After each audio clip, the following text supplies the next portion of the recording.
The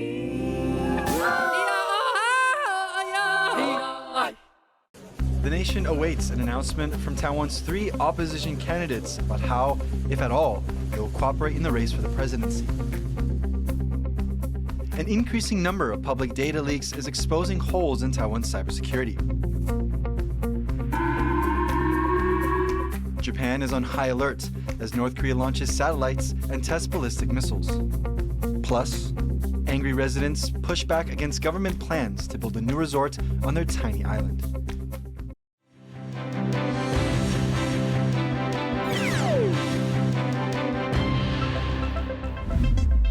A warm welcome to TaiwanPlus News. I'm Jaime Ocon. Taiwan's 3 main opposition presidential hopefuls are having a last-minute meeting to discuss a coalition ticket. The Taiwan People's Party's Ko Wen-je, the Kuomintang's Hou You-ih, and independent candidate Terry Kuo have all arrived at the Grand Hyatt Hotel in Taipei. They were joined by former KMT President Ma Ying-jeou and the party's current chair, Eric Zhu. The 5 will now hold a closed-door meeting to come to a final decision on how they can cooperate to defeat the ruling Democratic Progressive Party in January's elections. Now, Friday is the last day for candidates to register, and the deep divisions between the 3 opposition camps give the ruling DPP a shot at winning the election. John Van Trieste wraps up how we got here. Not that long ago, Taiwan's opposition had high hopes for these 2 men. Kuomintang candidate Hou You-ih and Taiwan People's Party candidate Ko Wen-je were supposed to join forces. They promised to oust the ruling DPP by rallying those tired of their 8-year hold on the presidency. If they can get enough undecided voters, recent polls give them a shot at winning. And in theory, they still could. But while they have shared goals of wanting to oust the DPP and bring warmer ties with China, they've failed to team up. And the deadline for candidates to register is Friday, leaving them with just 1 day to figure it all out. The problem is this. For an alliance to work, one of them has to drop out to serve as the other's running mate. And neither wants to be the one to do it. Opinion polls were supposed to decide the matter fairly, with the less popular one conceding. But that led to arguments about the details. Now, Ho's camp wants a fresh look at the polls, something Ko's camp says is pointless. The situation's getting heated. 柯市长，你到底要不要？一句话。其实科学就是科学，同样的数据不会有不同的结果。现在又要重新再做计算。 等于重新来过，其实也是当天晚上5个半小时。那我们不晓得到底在做什么。Ko Wen-je has noted the disarray, but says there's still time for a solution. 美国方面也要问我说台湾是一个充满惊奇的岛屿。The Ko-Ho split is only half the equation, though, because the opposition is split 3 ways. Electronics mogul Terry Kuo also wants to challenge the ruling party, and while he's gone quiet lately, it looks like he'll soon be back in the fray. 今天我就是来领表，然后把该做的程序就做好。 And that leaves the ruling DPP's candidate Liuqiu Island, the one who stands to gain from a split opposition. He's contrasted his side's steady unity with the opposition's infighting. 台湾在这个当下是经不起纷乱，更经不起试验，必须要有经验，而且充满历练的经验的这个候选人。 With so many choices, and almost a fifth of likely voters undecided, this election is far from settling down. And the turmoil leading up to Friday's deadline is likely just the first act in a contentious election season. Kama Xu and John Van Trieste for TaiwanPlus. Vice presidential candidate for Taiwan's ruling Democratic Progressive Party, Xiaobi Kim, says war with China is not an option. I think we have reiterated our position that we remain open to dialogue, that we are also committed to the status quo. The former envoy to the U.S. was named as leading presidential candidate Liuqiu Island's running mate earlier this week. Xiao says the U.S.-Taiwan partnership is critical. She also says she plans to use her international experience to solve issues facing young people in Taiwan. These include soaring house prices and stagnant wages. Now, Taiwan's former envoy to the U.S. has made a name for herself as a cat warrior, a deliberate contrast to China's combative wolf warrior diplomats. But can her candidacy lift the DPP's campaign? Well, to find out, our reporter Sally Jensen spoke to Wen Liu, an assistant research fellow at Academia Sinica. So Shelby Kim is set to be Liuqiu's running mate for the DPP candidacy in January. Could you explain the representation of Shelby Kim as a cat and Liuqiu as a dog, and why it's resonating in Taiwan at the moment? Yeah, I think the cat metaphor really is a continuation of President Tsai Ing-wen's policy legacy. So just a small story is that the cat of Tsai Ing-wen, called Xiang Xiang, is in fact a rescue cat from Hualien when King Shao would serve as the legislator in 2012 in Hualien. So it symbolized, I think, their personal relationship, but a continuation of this emphasis on equality and sort of this like feminist empowerment and female leadership in Taiwan. How does meme culture play into politics in Taiwan? I think during the COVID-19 time, the government actually launched a series of meme campaigns. So famously from the Ministry of Health and Welfare, the 总裁, this little Shiba Inu dog meme, that it really serves to sort of ease the political and psychological tension, under this contested geopolitical time. So similarly, the cat warrior symbol really serves to, I think, symbolize one, the kind of strong but not aggressive attitude of Taiwan's diplomacy. But second, just to build, I think, relationship among Taiwanese people, during this really heated geopolitical time. But why would Lai need a character like Xiao in his campaign? Yeah, I think she definitely is a huge plus for Lai's campaign because Lai, I think for the younger generation, he's more of the old dog of the DPP, which, some of the young people might call 老绿男, right? Like the all green male symbol. But Xiao, I think, is a more kind of refreshing candidate. And also she's the first one who proposed the same-sex marriage bill in 2006, even though it failed. But it really shows how she has this continuation and emphasis on LGBTQ policy, again, right, on female leadership in DPP. That was Wen Liu from Academia Sinica speaking to our reporter Sally Jensen. Taiwan's health ministry says health rights are human rights. The comment comes as the government plans to allow students from China to join the National Health Insurance Program, also called the NHI. 陆生纳保的这件事情呢，可以累积双方互相的一些善意。 The cabinet says Chinese students who have studied in Taiwan for 6 months will be allowed to join the NHI program starting next year. International students of other nationalities can already join. Taiwan this year increased some of the co-payments for its national health insurance as the program is increasingly under financial strain. The health minister says about 2,000 Chinese students will be added, and this won't have much impact on the program. A man convicted of killing 2 police officers in Taiwan's southern city of Tainan has been sentenced to death. Lin Xinwu is guilty of stabbing the officers during a struggle in August last year. The incident started public discussion about improving protections for Taiwan's police officers. Lin can still appeal his sentence. The death penalty is a topic of controversy in Taiwan, which often champions its record on human rights. There's international pressure in the country to get rid of capital punishment. But support among Taiwanese to keep it remains very high. The last time Taiwan executed a prisoner was in 2020. Taiwan's judiciary has confirmed nearly 1,000 civilian documents were hacked earlier this year. It comes as Taiwan remains a huge target for cyber attacks. Joyce Tseng reports. More data leaks out of Taiwan, a country President Tsai Ing-wen once described as a digital nation. Taiwan's judiciary says that over 900 civilian documents were leaked after a public network host was hacked back in April. Another example of the high-tech country's continued vulnerability to cyber attacks. 8月发现那个主机被害了之后，我们就马上就更改密码，甚至也重建了新的主机，把这个旧的主机取代新的主机。 Taiwan's one of the biggest targets for cyber attacks, fending off about 15,000 threats a second. It accounted for over half of the 400 billion malware attacks in the Asia-Pacific region in just the first half of this year. In a written statement to TaiwanPlus, the Digital Affairs Ministry says this latest hack is not a cause for public concern, since the information leaked was limited to public search results and does not threaten civilian safety.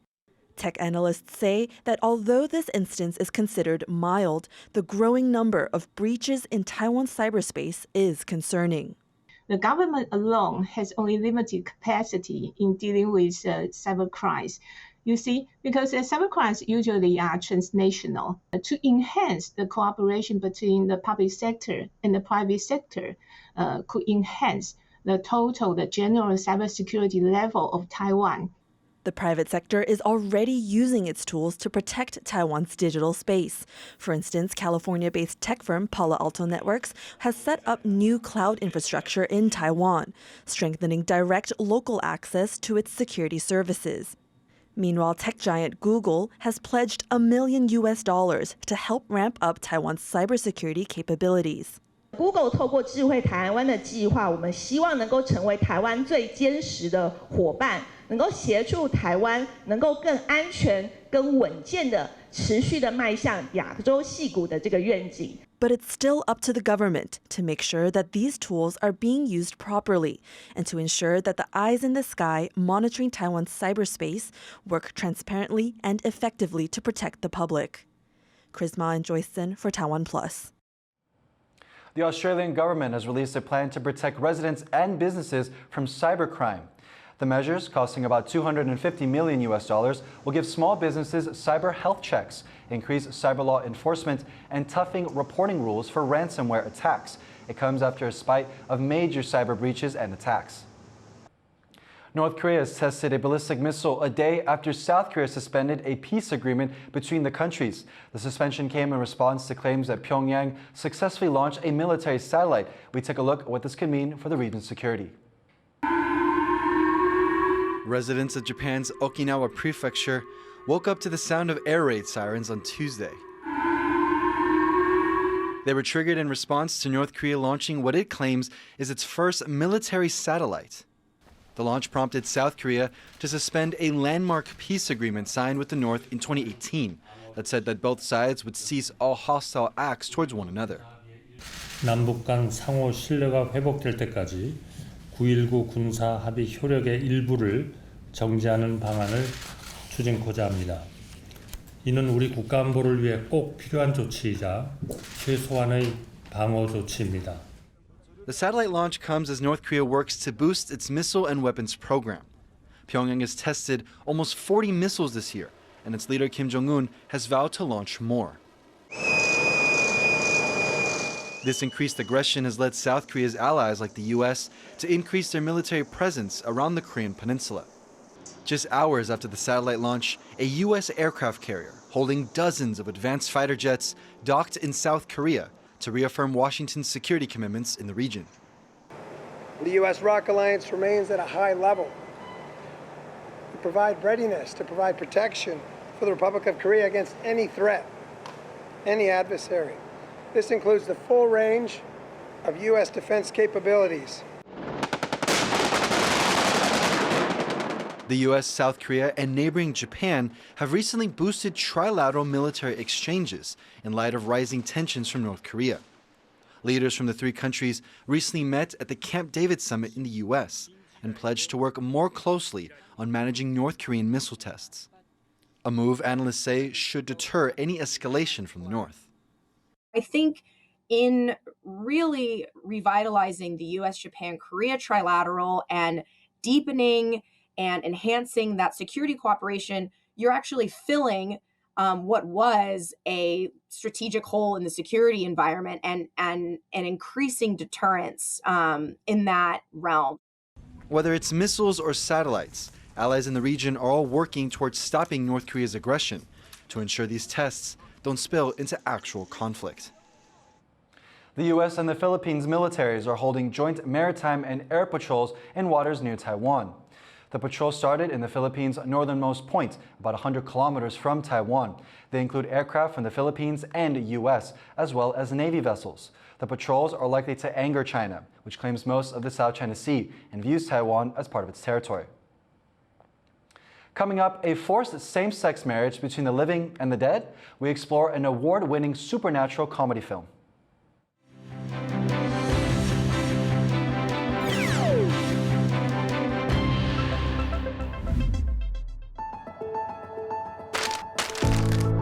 In the face of adversity, the power of truth.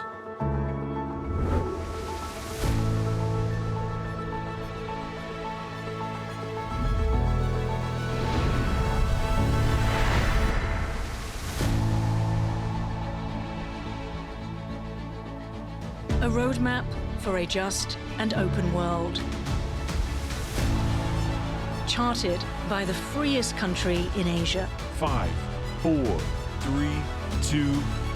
A warm welcome to TaiwanPlus News. I'm Ian Kavat. Taiwanese semiconductor giant TSMC. Public buses to be electric by 2030. A mission that begins with listening.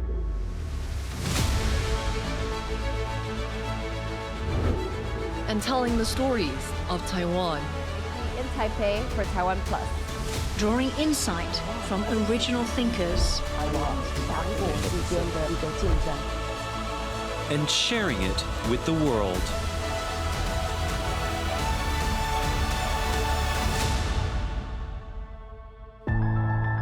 TaiwanPlus News, a voice of freedom in Asia. Thank you for watching TaiwanPlus. Be sure to follow us on social media for more stories from Taiwan and around the world.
Welcome back. You're watching TaiwanPlus News.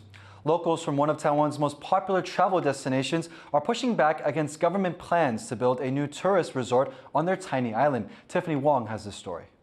This is Taiwan's southern island of Liuqiu. Home to 13,000 people, it's best known for its turquoise seas and diverse marine life.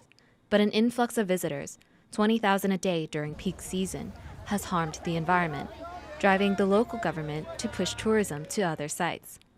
One of these places is the 87 Highlands. Once protected land, these forests lie 87 meters above sea level. First opened for development in 2014, it was only this year that plans for a resort were approved by the local government. But residents protested, which has put the $8 million project on hold. Now they're calling to return its protected status to prevent future development on the land. 唯一的净土，它如果被更动的话，那势必会造成自然环境上面的影响。全票通过，要求县政府要让它重回保护区。好，我现在强调就是重回保护区，它原本就是保护区了嘛。The Pingdong County government has not promised to drop the project entirely, but has agreed to consult residents on future development projects.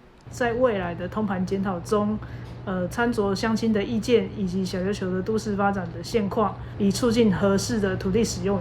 But locals say people who live on the land should get to decide how it's used, and they don't want to see another part of their small island given up to tourists. Until the government restores the highlands' protected status, Liuqiu's residents intend to safeguard the last untouched parts of their home.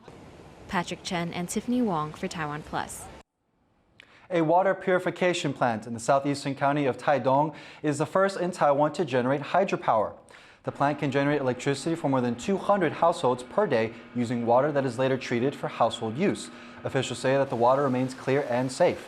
The government is ramping up efforts to expand hydropower at 3 other purification plants in the country. 2023 is already set to be the hottest year on record, and scientists say that without major economic and social changes, the planet could warm by 3 degrees Celsius by the end of the century. One community in Pakistan's high mountains is facing the daily reality of what this could mean. Saliensen has more. Taking photos of ice movements. But Tariq Jamil is not a thrill-seeking tourist here in Pakistan's far northern Hunza Valley. He's trying to preserve his community's way of life. इसकी वजह से बनने वाली झील के वजह से हमने हसनाबाद गांव को गुज़श्ता 5 सालों में शदीद नुकसानात भी हुए। The 51-year-old's village of Hassanabad is under threat from unstable lakes which can burst and cause deadly flooding in the area.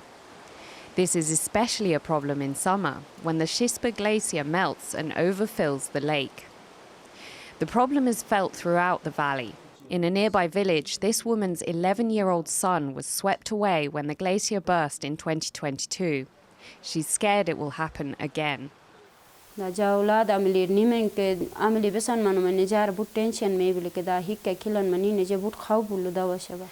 the help of the local government and an NGO, Jamil is now monitoring an early warning system. The village's 200 families can access the system on their phones or the internet. हमने बहुत कुछ खुद भी सीखा है और हमने कोशिश की है कि कम्युनिटी को भी थोड़ा सा अवेयर करें सैलाब के दौरान या उस सैलाब से पहले क्या करना है कम्युनिटी की अपनी जिम्मेदारियां क्या हैं. But with the accelerating climate crisis, he's fighting an uphill battle. A UN report this week says the planet is on track to warm by nearly 3 degrees Celsius this century. The Shispa glacier has already receded due to rising global temperatures. Glacier पर चलता था हमारा उम्र में हम माल चराते हैं उस वक्त से लेकर अब ये कुछ 10-15 साल हो गया ग्लेशियर पीछे गया और हम इधर पुल बनाए. And experts say the chances of it bursting and causing floods will only increase. दरकुत ग्लेशियर झील कहा जाता है. यह हर साल इसकी जो है विड्थ और इसकी जो है डेप्थ में इजाफा होता रहता है. थ्रेट ये है कि डाउनस्ट्रीम कम्युनिटीज़ के लिए ये झील जो है ना बढ़ने की वजह से गर्मियों के मौसम में. Around the world, the people who bear least responsibility for the climate crisis are the most vulnerable to its impacts, like here in Pakistan's Hunza Valley. But for now, Jamil and his community are doing everything they can to make sure they have a future. Dolphine Chen and Sally Jensen for TaiwanPlus. Far-right Dutch populist Geert Wilders is on course to win the Netherlands parliamentary elections. Exit polls show Wilders' Freedom Party gaining 35 out of the 150 seats. That's 10 seats ahead of the closest rival, and that lead would give him the most power in forming the country's next government. Wilders is a contentious political player, known for his anti-EU and anti-Islam rhetoric. He's vowed to end all immigration to the Netherlands.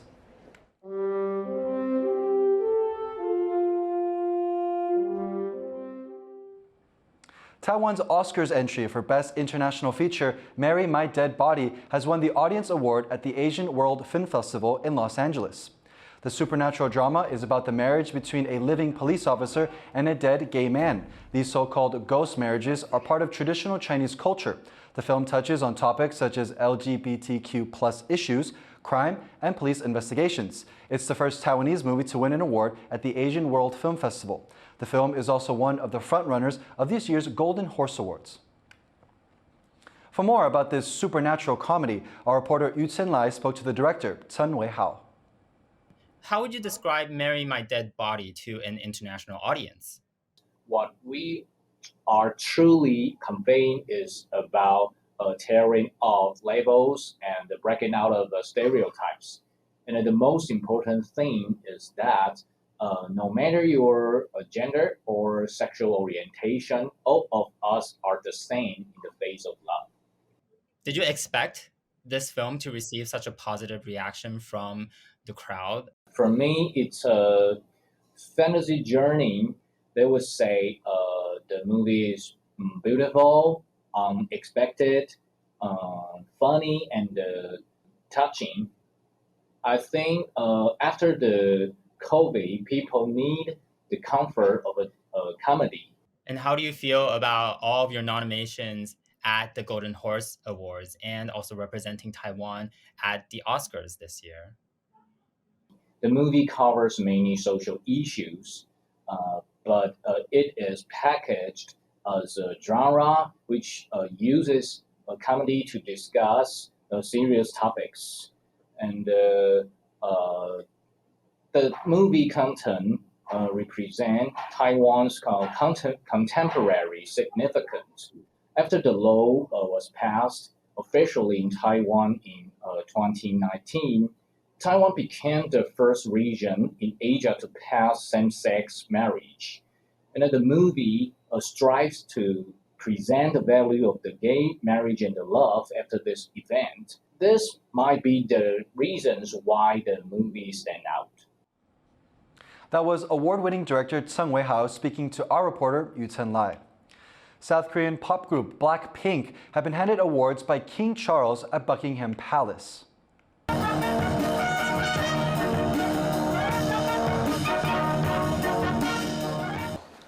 The K-pop superstars were given honorary MBEs, a title rewarding contributions to charity, art, or science. The British King says the group has brought an important environmental message to millions of young people. Blackpink served as ambassadors for the COP climate change summit and supported the UN's Sustainable Development Goals. The award comes during a South Korean state visit to the UK as the countries work to strengthen ties. Thank you for watching TaiwanPlus News. You can visit the TaiwanPlus website or follow our social media for more stories from Taiwan and around the world. Finally today, check out this footage from a fireworks festival in Myanmar. I'm Hamil Khan. Take care and see you next time.